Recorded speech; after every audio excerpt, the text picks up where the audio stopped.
Okay, good afternoon, Rocketeers. I hope you're having a fantastic day.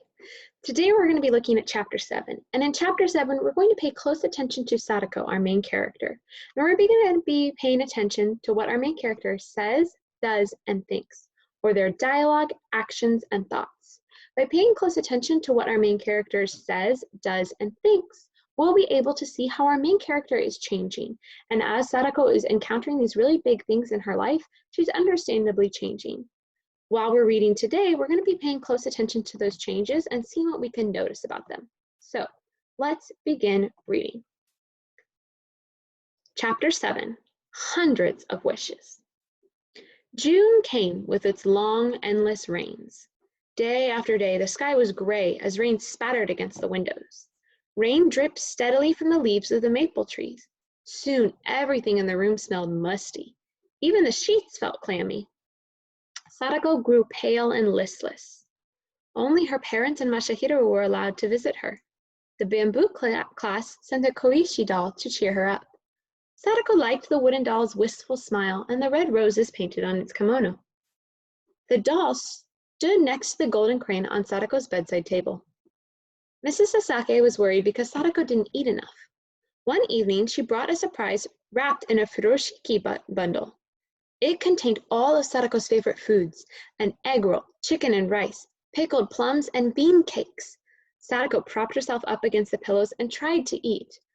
But it was no use. Her swollen gums hurt so much that she couldn't chew. Finally, Sadako pushed the good things away. Her mother's eyes were bright, as if she was going to cry. "I'm such a turtle," Sadako burst out. She was angry with herself for making her mother sad. She also knew that the Sasaki family had no extra money for expensive food. Tears stung Sadako's eyes as she quickly brushed them away. "It's all right," Mrs. Sasaki said soothingly. She cradled Sadako in her arms. "You'll be better soon. Maybe when the sun comes out again." Sadako leaned against her mother and listened to her read from a book of poems. When Masahiro came, Sadako was calmer and happier. He told her news from school and ate some of the special dinner. Before Masahiro left, he said, "Oh, I almost forgot. Iji sent you a present." He dug into his pocket and pulled out a crumpled up piece of silver paper. "Here," he said, giving it to his sister. "Iji said this is for another crane." Sadako sniffed the paper. It smells like candy," she said. "I hope the gods like chocolate." The three burst out laughing. It was the first time Sadako had laughed in days. It was a good sign. Perhaps the golden crane's magic was beginning to work. She smoothed out the paper and folded a bird. 541. But she was too tired to make more. Sadako stretched out on the bed and closed her eyes. As Mrs. Sasaki tiptoed out of the room, she whispered a poem she used to say when Sadako was little.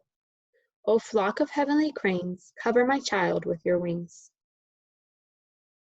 Okay, short chapter today, but as always, lots to think about. Think about how our character Sadako has changed from the beginning. And while you're thinking about that, think back on her thoughts, her actions, and the dialogue she said during this chapter. See you tomorrow.